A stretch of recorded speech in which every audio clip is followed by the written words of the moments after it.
High smart students, welcome to smart tutorial hub. আরও একটা নতুন ভিডিওতে সবাইকে স্বাগত জানাই। আজকের এই ভিডিওটা তোমাদের ক্লাসের একটা অত্যন্ত গুরুত্বপূর্ণ টপিক। এই ভিডিওটা দেখার আগে যারা চ্যানেলে নতুন তারা চ্যানেলটা সাবস্ক্রাইব করে নাও, পাশে থাকা বেল আইকনটা প্রেস করে দাও যাতে আমাদের সমস্ত ভিডিওর আপডেটস তোমাদের কাছে পৌঁছাতে পারে। আমরা সমস্ত ক্লাসের ভিডিওর জন্য আলাদা আলাদা প্লেলিস্ট তৈরি করে দিয়েছি। তোমার ক্লাসের প্লেলিস্ট থেকে তুমি সমস্ত ক্লাসগুলো সেখানে পেয়ে যাবে। ভালো করে মন দিয়ে দেখো ভিডিওটা। দেখার পরে যদি কোথাও কোনো সমস্যা থেকে থাকে অবশ্যই আমাদেরকে কমেন্টে জানাবে, এবং আমাদের অনলাইন এবং অফলাইন ব্যাচে যুক্ত হওয়ার জন্য ডেসক্রিপশনে হোয়াটসঅ্যাপ নম্বর রয়েছে, সেখান থেকে সরাসরি আমাদের সঙ্গে যুক্ত হয়ে যাও। এছাড়াও আমাদের যে সমস্ত সোশ্যাল মিডিয়া প্ল্যাটফর্ম রয়েছে, ফেসবুক, ইনস্টাগ্রাম, টেলিগ্রাম, সেই সমস্ত চ্যানেলে যুক্ত হওয়ার জন্য লিঙ্ক আমরা ডেসক্রিপশনে প্রোভাইড করছি, সেখান থেকে চটপট করে যুক্ত হয়ে যাও। আরেকটা কাজ তোমাদেরকে করতে হবে, সেটা কি, অনেক অনেক বেশি করে ভিডিওগুলো শেয়ার করতে হবে। আমাদের চ্যানেলের লিঙ্কটা অনেক বেশি করে শেয়ার করতে হবে যাতে আমাদের স্মার্ট টিউটোরিয়াল হাব চ্যানেলের সদস্য সংখ্যা আমরা বাড়াতে পারি। তাহলে আর কথা বাড়াবো না, সরাসরি তোমরা ক্লাসটা খুব মন দিয়ে দেখো এবং দেখার পরে সেগুলো নোট ডাউন করো প্রয়োজনীয় জায়গাগুলো, আর নোটস পাওয়ার জন্য আর ব্যাচে যুক্ত হওয়ার জন্য আমাদের সঙ্গে যোগাযোগ করো। আমরা বলি ফার্স্ট অধ্যায়ের একটু রিভিশন হয়ে যাক। আমরা বলে দিয়েছি, আমরা প্রথমে বলেছি ভালো করে বারবার বলছি যে অধ্যায়গুলো হবে ভালো করে সবাই মন দিয়ে শোনো। আমার ক্লাস বলছে আধ ঘন্টাটা শোনো, 8টা 5-10 আমি ছেড়ে দেবো, দিয়ে ওদের ধরবো, দিয়ে আমাকে 15টা রওনা দিতে হবে, যে ফের পরের ব্যাচ আছে আবার। এই মাসটা ভীষণ একটু তোরা ওই জন্য কথা বলবি না, সে আধ ঘন্টা 15 মিনিট ভালো করে শোন, অনেকগুলো প্রশ্ন উত্তর পেয়ে যাবি। তো প্রথমে বলি পৃথিবীর যে আকৃতি, কেউ কেউ বলেছেন চ্যাপ্টা, কেউ কেউ বলেছেন গোলাকার, কেউ কেউ বলেছেন অভিগত গোলকাকৃতি, কেউ কেউ বলেছেন জিওট। 4টে স্তরে পৃথিবীর আকৃতির কথা বলা হয়েছে। তাহলে কি বললাম? চ্যাপ্টা বা সমতল, তারপরে বলেছেন কেউ কেউ বলেছেন গোলাকার। আস্তে আস্তে সময়ের পরিবর্তনের সঙ্গে সঙ্গে পৃথিবীর আকারের যে পরিবর্তন ধীরে ধীরে মানুষের মনের মধ্যে যেটা এসছে, প্রথমে চ্যাপ্টা বা সমতল ছিল। প্রাচীন গ্রিস, আমাদের ভারতের গুপ্ত যুগ, চীন দেশ, প্রথমে সবাই মনে করত যে পৃথিবীর আকৃতি চ্যাপ্টা। পরবর্তীকালে আরো যন্ত্রের আবিষ্কার হলো, মানুষের বিভিন্ন পুঁথিপত্রের আবিষ্কার হলো, বিভিন্ন জ্ঞান বাড়লো, সময়ের সঙ্গে সঙ্গে আরো জ্ঞানের উৎকর্ষতা বৃদ্ধি পেল। তখন বলল যে না, পৃথিবীর চ্যাপ্টা বা সমতল নয়, পৃথিবীর আকৃতি হচ্ছে গোলাকার। তাই পৃথিবীর আকৃতি গোলাকার, এই প্রশ্নটা আসে প্রথম কে বলেছেন? গ্রিক পণ্ডিত পিথাগোরাস বলেছেন পৃথিবীর আকৃতি গোলাকার। এবং অ্যারিস্টটল, আর্যভট্ট, ভারতের হচ্ছে জ্যোতির্বিজ্ঞানী আর্যভট্ট, তারপরে তোমার অ্যারিস্টটল, তারপরে তোমার আছে এবার মিডিল মানে মধ্যযুগে কিছু কিছু আছে, অলবেরুনি, বরাহমিহি। তারপর আধুনিক যুগে আমরা পেয়েছি মার্কো পোলো, আমরা পেয়েছি কলম্বাস, আমরা পেয়েছি ম্যাগেলানটা মনে রাখবে, ম্যাগেলান, আমরা পেয়েছি ক্যাপ্টেন জেমস কুক। এই সমস্ত ব্যক্তিরা বলেছিল যে পৃথিবীর আকৃতি চ্যাপ্টা না, গোলাকার। পরবর্তীকালে, এবং ম্যাগেলানের কথাটা আসি, ম্যাগেলান হচ্ছে 1518 সালে ফ্রান্স থেকে সারা পৃথিবী জাহাজে করে প্রদক্ষিণ করেছিল, এবং উনি একটা দিকে প্রদক্ষিণ করেছে, এটা পরীক্ষা দেয়। ম্যাগেলান কত সালে পৃথিবী ভ্রমণ শুরু করেছিলেন এবং কোন দেশ থেকে? ফ্রান্স থেকে 1518 সালে। এবং তিনি একটা দিক থেকে শুরু করে দেখলেন একই রাস্তা, অন্য কোনো রাস্তা, এবং ঘুরতে ঘুরতে সেই ফ্রান্সে চলেন। এ থেকে প্রমাণিত হয় পৃথিবী হচ্ছে গোলাকার, চ্যাপ্টা বা সমতল নয়। পরবর্তীকালে মানুষের যখন আরো ধ্যান ধারণা, আরো বিভিন্ন বই, আরো বিভিন্ন যন্ত্রপাতি, দূরবীন যখন আবিষ্কৃত হলো, তখন কিন্তু মানুষ বলল পৃথিবীর আকৃতি অভিগত গোলক আকৃতি, অর্থাৎ মেরু অঞ্চলটা চাপা, নিরক্ষীয় অঞ্চলটা স্ফীত। এটা বলল বিভিন্ন দূরবীন যন্ত্রের সাহায্যে। পরবর্তীকালে একদম একবিংশ শতাব্দীতে জ্যোতির্বিজ্ঞানীরা বলল পৃথিবীর আকৃতি পৃথিবীর মতো বা জিওড, অর্থাৎ ভূপৃষ্ঠে এমন কোনো বস্তু নেই যার সঙ্গে পৃথিবীর আকৃতির মিল খুঁজে পাবে। ওই জন্য ধরো কথা বলছি, তোরা আমার কাছে পড়ছিস, তোরা এক্ষুনি আমার ক্লাস করে গিয়ে আরেকটা কোনো স্যার বা তোদের পাড়াটা ছেলে, জানিস তো এই স্যারটা আমাদের যে ভূগোল পড়ায় সেই স্যারের সঙ্গে এই ছেলের একদম হুবহু মিল, যেরকম রোগা স্যার সেরকম রোগা, স্যার যেরকম দাড়ি এই ছেলে সেরকম দাড়ি, একদম হুবহু, তোরা মিল খুঁজে পাচ্ছিস।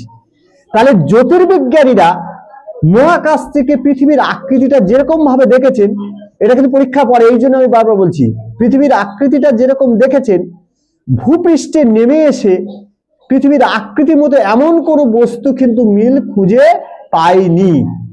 খানা উপগ্রহ আছে, আর পৃথিবীর উপগ্রহ আছে একটা, শনির উপগ্রহ দুটো, তবে সবচেয়ে বড় উপগ্রহ হচ্ছে গ্যানিমিড, এই টাইটান, সবচেয়ে বড় মহাকাশের সবচেয়ে বড় উপগ্রহ হচ্ছে টাইটান, যেটা শনির উপগ্রহ, বুঝতে পেরেছো? আর বুধ আর শুক্র গ্রহের কোনো উপগ্রহ নেই। যতগুলো গ্রহ আছে বুধ আর শুক্র গ্রহের কোনো উপগ্রহ নেই। বুঝতে পারছো জিনিসগুলো? এইবার আমরা যেটা বলবো সেটা হচ্ছে, আমি প্রথমেই বলেছি যে বিভিন্ন মহাকাশচারী, অর্থাৎ সেটা ভ্যালেন্টিনা তেরেস্কোভা হতে পারে, সেটা ইউরি গ্যাগারিন হতে পারে, সেটা ভারতীয় রাকেশ শর্মা হতে পারে, ভারতীয় কল্পনা চাওলা হতে পারে, এরা পৃথিবীর যে অভিগত গোলক আকৃতি এরা পরীক্ষা করে দেন, পৃথিবীর অভিগত গোলক আকৃতি। এবং তোমরা জানো সারা পৃথিবীর মধ্যে ভারতবর্ষ এমন একটা দেশ যে পৃথিবীর চন্দ্রযান-3 দ্বারা চাঁদের দক্ষিণ মেরুতে প্রথম পৃথিবীর একটা মাত্র দেশ ভারতবর্ষ চাঁদের দক্ষিণ মেরুতে চন্দ্রযান-3 উপগ্রহের দ্বারা কিন্তু পৃথিবীর প্রথম দেশ হিসাবে দক্ষিণ মেরুতে পদার্পণ করেছে ভারতবর্ষ। তো এরা বলল কি অভিগত গোলক আকৃতি, অর্থাৎ মেরু অঞ্চল চাপা আর নিরক্ষীয় অঞ্চল স্ফীত। এই মেরু অঞ্চলের ব্যাস হচ্ছে 12,714 কিলোমিটার, ভীষণ ইম্পর্টেন্ট, পরীক্ষা আসে। নিরক্ষীয় ব্যাস 12,757 কিলোমিটার, এদের মধ্যে পার্থক্য 43 কিলোমিটার। এই যে ব্যাস, ব্যাসার্ধ, পরিধি, তিনটে কথা বললাম, ব্যাস, ব্যাসার্ধ, পরিধি, এই কথাগুলো বা এইগুলো প্রথম পরিমাপ করেছেন গ্রিক পণ্ডিত এরাটোস্থেনিস, যাকে ভূগোলের জনক বলা হয়। এবং তোমরা জানো এই পরিধি মাপার জন্য মিশরের আলেকজান্দ্রিয়া শহরে তিনি পরীক্ষা করেছিলেন এবং তার দূরত্ব মেপেছিলেন স্ট্যাডিয়া। পরীক্ষায় আসে প্রাচীন গ্রীসে দূরত্ব মাপার একক কি? উত্তর হবে স্ট্যাডিয়া। ঠিক আছে, প্রাচীন গ্রীসে দূরত্ব মাপার একক, সেটাকে ওই এরাটোস্থেনিস ওই একক। এবং প্রথম তিনি ব্যাস, ব্যাসার্ধ এবং পরিধি নির্ণয় করেছিলেন। পৃথিবীর ব্যাসার্ধ বা গভীরতা কত? 6,370 বা 71 কিলোমিটার। পৃথিবীর পরিধি কত এরাটোস্থেনিস মেপেছিলেন? প্রায় 40,000 কিলোমিটার। এবং তোমরা জানো যে কুলীন গ্রহ, বামন গ্রহ আমরা এক্ষুনি বলছিলাম, তো তার মধ্যে গ্রহগুলোর মধ্যে আয়তনের দিক থেকে পৃথিবীর স্থান কিন্তু পঞ্চম। এই অধ্যায় থেকে প্রচুর ছেলে মেয়েদের গুলিয়ে যাওয়ার প্রশ্ন হয়, খুব প্রশ্ন। এবং তোমরা জানো আমাদের সৌরজগৎ কোন ছায়াপথের অন্তর্গত? আকাশগঙ্গা ছায়াপথের অন্তর্গত। এবং আকাশগঙ্গা ছায়াপথ ছাড়া আর একটা ছায়াপথ আছে নিকটতম, আকাশগঙ্গা ছায়াপথ ছাড়া আন্দ্রোমেদা, আন্দ্রোমেদা, আকাশগঙ্গা ছায়াপথ ছাড়া আরেকটা ছায়াপথ আছে আন্দ্রোমেদা। এটা পরীক্ষায় আসে। আর যেগুলো আমি বললাম যে কুলীন গ্রহ, বামন গ্রহ।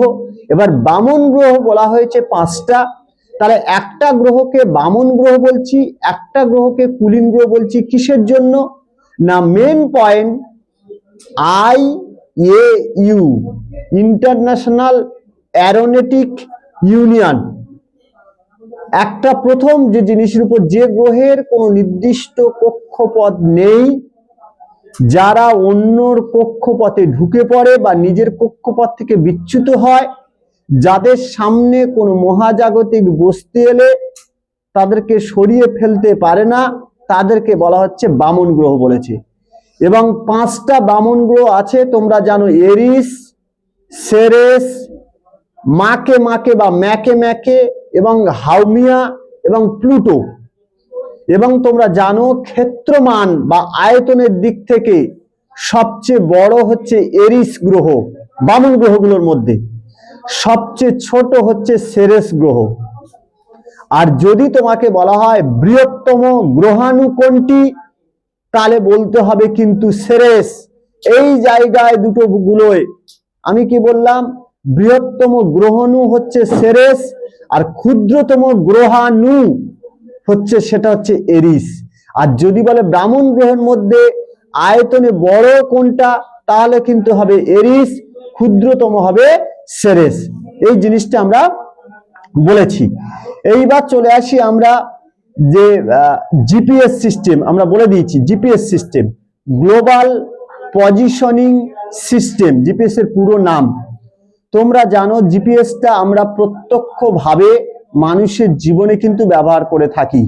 ধরো তুমি নামখানায় যাবে বা শিয়ালদায় যাবে, তুমি কটার সময় বাড়ি থেকে বের হবে, কটার সময় তোমার প্ল্যাটফর্মে ট্রেন আসছে, সমস্ত কিছু যে সিস্টেমের মাধ্যমে দেখা যায় সেটা হচ্ছে জিপিএস।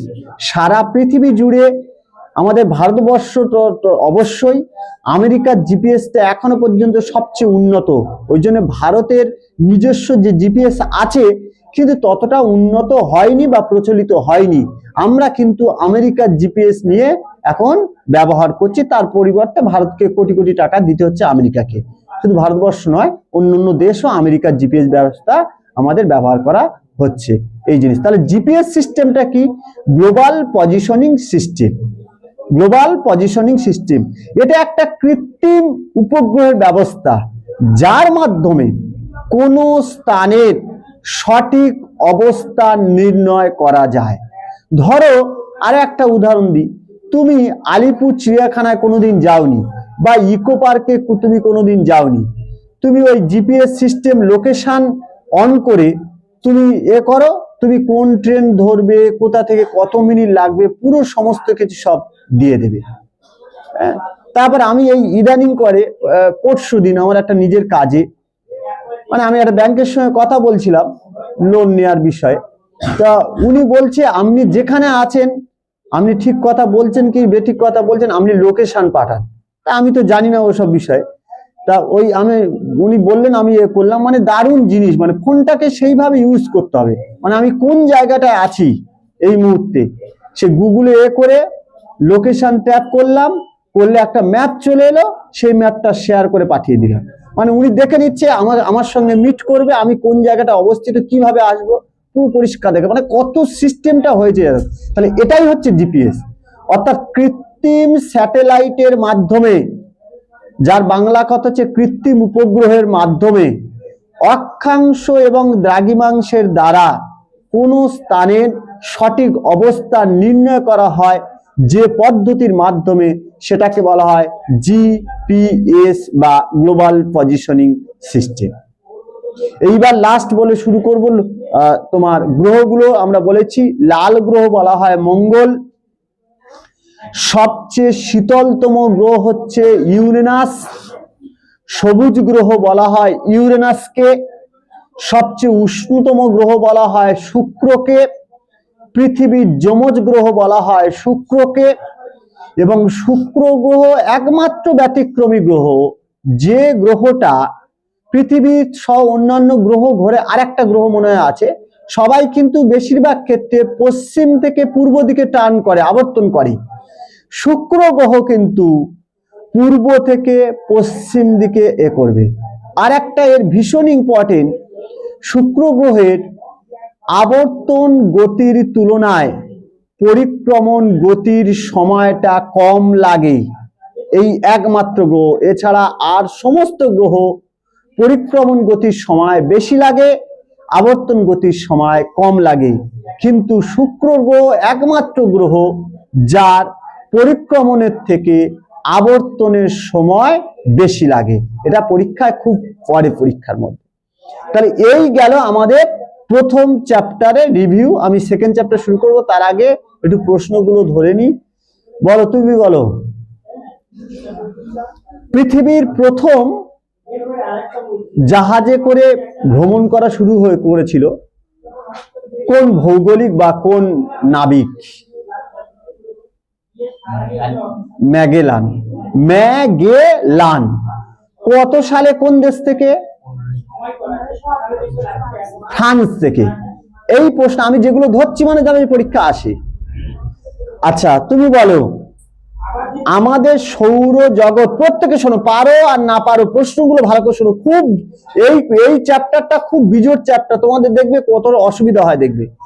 তাহলে এই যে আস্তে আস্তে বলছি, ভালো করে তুমি বলো, আমাদের সৌর জগৎ কোন ছায়াপথের অন্তর্গত? হ্যাঁ, আকাশগঙ্গা। Very good. আচ্ছা, আকাশগঙ্গা ছাড়া তুমি বলো, আকাশগঙ্গা ছাড়া আরো একটা ছায়াপথ আছে, তার নাম কি? কে বলতে পারবে? আকাশগঙ্গা ছাড়া আন্দ্রোমেদা। আন্দ্র, আকার দন্তের নয় দ্বারা ফেলা ওকার, আন্দ্রোমেদা আকাশগঙ্গা ছাড়া। বুঝতে পেরেছো? তুমি বলো লাস্টে, আয়তনের দিক থেকে গ্রহগুলোর মধ্যে পৃথিবীর স্থান কত? যা ধরেছি সবাই শোনার চেষ্টা করে এইসব প্রশ্ন। পঞ্চম। আয়তনের দিক থেকে পৃথিবী হচ্ছে পঞ্চম। আচ্ছা, সবচেয়ে মেয়ে দুটো বলতো তুমি, সবচেয়ে বৃহত্তম গ্রহ কোনটি? আয়তনে সবচেয়ে বড় কোন গ্রহ? বৃহস্পতি। এবং এমন একটা গ্রহ বলো যার কোনো উপগ্রহ নেই। বুধ আর শুক্র, এই গ্রহের কোনো উপগ্রহ কিন্তু নেই। আচ্ছা, তুমি বলো, মেরু ব্যাস আর নিরক্ষীয় ব্যাসের মধ্যে পার্থক্য কত কিলোমিটার? মেরু ব্যাস আর নিরক্ষীয় ব্যাসের মধ্যে পার্থক্য কত কিলোমিটার? তুমি মেয়েরা 43 কিলোমিটার। নিরক্ষীয় ব্যাস মেরু ব্যাসের মধ্যে পার্থক্য 43 কিলোমিটার। আচ্ছা, এইবার সবার ধরে নিচ্ছি, তুমি বলো, তুমি, পৃথিবীর আকৃতি গোলাকার প্রথম কে বলেছেন? হ্যাঁ, এরাটোস্থেনিস। তোমাদের আর কেউ উত্তর? পিথাগোরাস। পৃথিবীর আকৃতি গোলাকার সর্বপ্রথম বলেছেন পিথাগোরাস। আর পৃথিবীর প্রথম ব্যাস, প্রথম ব্যাসার্ধ, প্রথম পরিধি নির্ণয় করেছেন কে? এরাটোস্থেনিস। পৃথিবীর, এটা বলেছিলাম, পৃথিবীর প্রথম মানচিত্রকে অঙ্কন করেছিলেন, বলেছিলাম আমি আগের ক্লাসে, আজকের বলিনি কিন্তু বলেছিলাম। পৃথিবীর প্রথম মানচিত্র অঙ্কন করেছিলেন কিন্তু অ্যাকচুয়ালি অ্যানাক্সিমেন্ডার। এইটা নিয়ে বিতর্ক আছে, আমি তোমাদের আগের ক্লাসে ভেঙে বলে দিয়েছিলাম যে একটা চিত্রকে বা একটা ছবিকে তখনই মানচিত্র বলবো যার একটা নির্দিষ্ট স্কেল থাকবে, একটা অক্ষাংশ থাকবে, একটা দ্রাঘিমাংশ থাকবে, অর্থাৎ কার্টোগ্রাফির নিয়ম মেনে তৈরি হবে, সেটাকে বলা হচ্ছে আমরা মানচিত্র। তা কার্টোগ্রাফির নিয়ম মেনে পৃথিবীর প্রথম মানচিত্র তৈরি করেছিল টলেমি, কিন্তু ওর আগে কোন নিয়ম মানেনি পৃথিবীর প্রথম মানচিত্র তৈরি করেছিল কিন্তু অ্যানাক্সিমেন্ডার। ওই জন্য অ্যানাক্সিমেন্ডারের চিত্রকে মানচিত্র বলা হয় না, শুধু ছবি বলা হয়। তাহলে পৃথিবীর প্রথম মানচিত্র কে তৈরি করেছেন? টলেমি হচ্ছে পৃথিবীর প্রথম মানচিত্র তৈরি করেছিলেন কার্টোগ্রাফির নিয়ম মেনে, প্রথম করেছিলেন টলেমি। এই গেল তোমাদের মোটামুটি ফার্স্ট চ্যাপ্টার। এইবার তাহলে মোটামুটি সমস্যা নেই, তোমরা বুঝতে পারলে। আচ্ছা, এইবার আমরা শুরু করব সেকেন্ড চ্যাপ্টার, যেটা হচ্ছে পৃথিবীর গতি। আচ্ছা, এই চ্যাপ্টার থেকে কি প্রশ্ন দিয়ে দিতে হবে, না তোমরা পারবে? না প্রশ্ন দিয়ে দেবো? প্রশ্ন দিয়ে দেবো। চলো খাতা খোলো প্রথম অধ্যায় থেকে। শর্ট কোশ্চেন এখানে কিন্তু আরেকটা আছে। এই আরেকটা জিনিস বলতে ভুলে গেছি, এটা দেখে মনে হয় এখানে যদিও নেই, আমি প্রশ্নটা দেব। কুইপার বেল্ট কি? আমার ক্লাসটা ভালো করে শুনবি। কুইপার বেল্ট কি? কুইপার বেল্ট হচ্ছে সৌর জগতের একদম শেষ প্রান্তে হিমশীতল অঞ্চলকে বলা হয় কুইপার বেল্ট। ভালো ভালো স্কুলগুলোতে এটা দেয়। তাহলে কুইপার বেল্ট বয়কার লয়টা কি না, সৌর জগতের একেবারে শেষ প্রান্তে হিমশীতল অঞ্চলটাকে বলা হয় কুইপার বেল্ট। তাহলে এই চ্যাপ্টার থেকে প্রশ্ন তোমরা লিখে নাও 5 অথবা 3 নম্বরের। চিত্র সহ পৃথিবীর অভিগত গোলকের 3টি প্রমাণ উল্লেখ করো। ভীষণ ভীষণ ইম্পর্টেন্ট পয়েন্ট। চিত্র সহ, যাদের লেখা নেই লিখে নাও। চিত্র সহ পৃথিবীর অভিগত গোলকের 3টি প্রমাণ উল্লেখ করো। চিত্র সহ পৃথিবীর অভিগত গোলকের 3টি প্রমাণ উল্লেখ করো। হয়েছে। এইবার পরের, এইটা শুধুমাত্র 5 করবে। আর পরের যে দুটো প্রশ্ন, অর্থাৎ পৃথিবীকে জিওড বলা হয় কেন, এটা 3 নম্বরের। পৃথিবীকে জিওড বলা হয় কেন? হ্যাঁ, উত্তর না, উত্তরগুলো তোমরা বই থেকে করবে, তারপরে আমি বলে দেবো। সেকেন্ড প্রশ্ন, পৃথিবীকে জিওড বলা হয় কেন? না, কি? আমি লিখে দিচ্ছি, আজকেই লিখে দিচ্ছি, আমি বলে দিচ্ছি। আর সব পেয়েছিস তো? আচ্ছা, আমি লিখে দিচ্ছি, চাপ নেই। আচ্ছা, পরেরটা যার যেটা সমস্যা হবে বলবে, আমি লিখে দেবো, যেটা বই নেই আমি বলে দিচ্ছি। আমি সঙ্গে সঙ্গে পয়েন্ট করে নেবে। পরের প্রশ্ন 3 নম্বরে বা 5 নম্বর দিতে হবে। কুলীন গ্রহ বামন গ্রহের মধ্যে পার্থক্য। কুলীন গ্রহ বামন গ্রহের মধ্যে পার্থক্য। দেখো 2 নম্বরে জিপিএস বলতে কি বোঝো? জিপিএস আমি বলে দিচ্ছি যেগুলো। জিপিএসটা বই পেয়েছিস তো? আচ্ছা, জিপিএস বলতে কি বোঝো? আচ্ছা, কুইপার বেল্ট কি? কুইপার বেল্ট কি?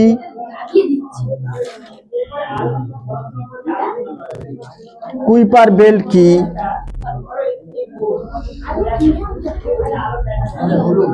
হয়েছে। পরেরটা হচ্ছে আমরা বলবো দূর সংবেদন বা রিমোট সেন্সিং কি?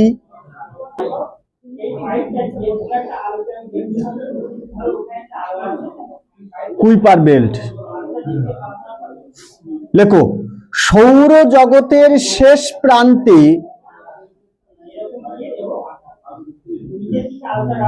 সৌর জগতের শেষ প্রান্তে অবস্থিত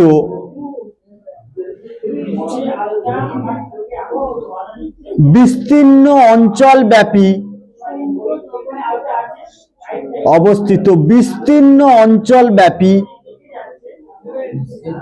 অঞ্চলব্যাপী এবার ভুলে যাব, ওদের কাজে জেনে নে। বিস্তীর্ণ অঞ্চলব্যাপী হিম শীতল অঞ্চলকে বলা হয় কুইপার বেল্ট। হিমশীতল অঞ্চলকে বলা হয় কুইপার বেল্ট। হিমশীতল অঞ্চলকে বলা হয় কুইপার বেল্ট।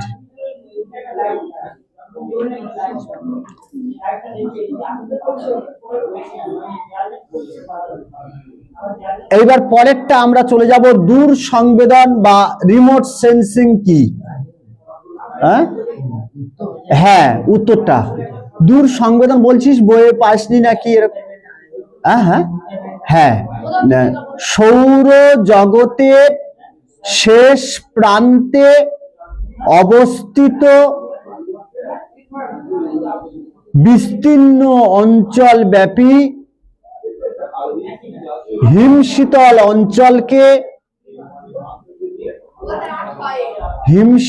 অঞ্চলকে বলা হয় কুইপার বেল্ট। 2 নম্বর দেবে না 1 নম্বরের, হ্যাঁ বলা হয় কুইপার বেল্ট। এছাড়া তো এইবার চলে আসি দূর সংবেদন।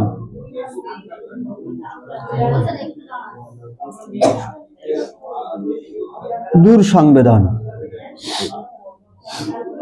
বা রিমোট সেন্সিং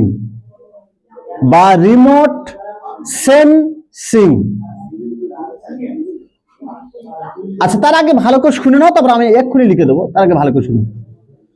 বন্ধুর এবং প্রত্যন্ত অঞ্চলগুলোতে যেখানে মানুষের যাওয়া এখনো পর্যন্ত সম্ভব হয়নি, তাহলে সেই অঞ্চল বা সেখানকার বস্তু বা বিভিন্ন পদার্থ সম্পর্কে বিভিন্ন তথ্য জানার কলা এবং কৌশল, আধুনিক কলা কৌশল, সেটা হচ্ছে রিমোট সেন্সিং। মানে সেখানে না গিয়ে ইলেকট্রোম্যাগনেটিক রেডিয়েশন ইএমইউ এর সাহায্যে ওই স্থানের বা ওই বস্তু বা ওই পদার্থের সম্পর্কে বিভিন্ন তথ্য জানার আধুনিক কলা এবং কৌশলকে বলা হয় রিমোট সেন্সিং। তাহলে লেখো, কোনো বস্তু বা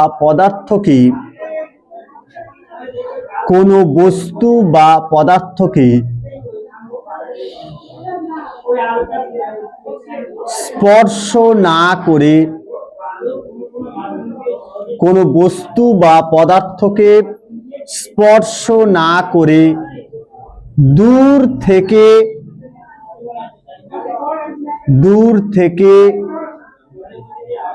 ইলেকট্রোম্যাগনেটিক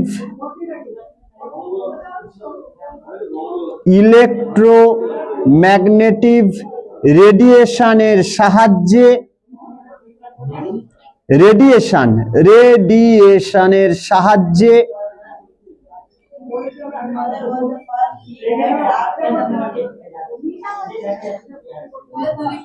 ওই বস্তু বা পদার্থ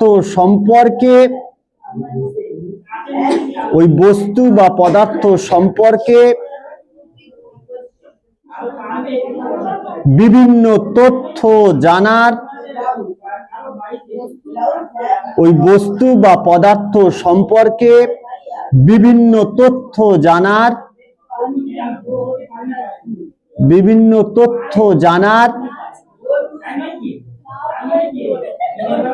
আধুনিক প্রযুক্তি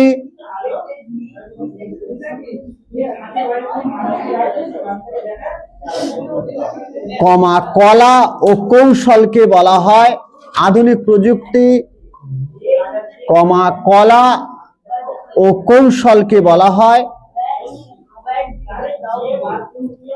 রিমোট সেন্সিং।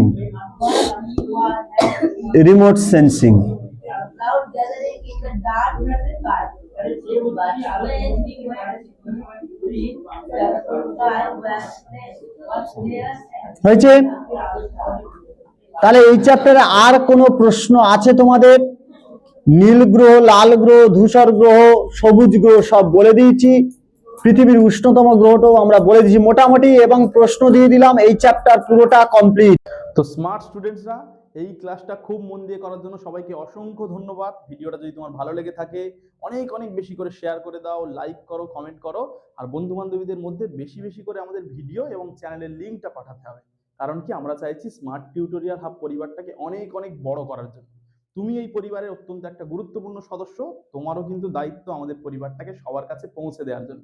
সবাই ভালো থাকবে, সুস্থ থাকবে, নিজের খেয়াল রাখবে আর পড়াশোনা করবে, ঠিক আছে? Thank you.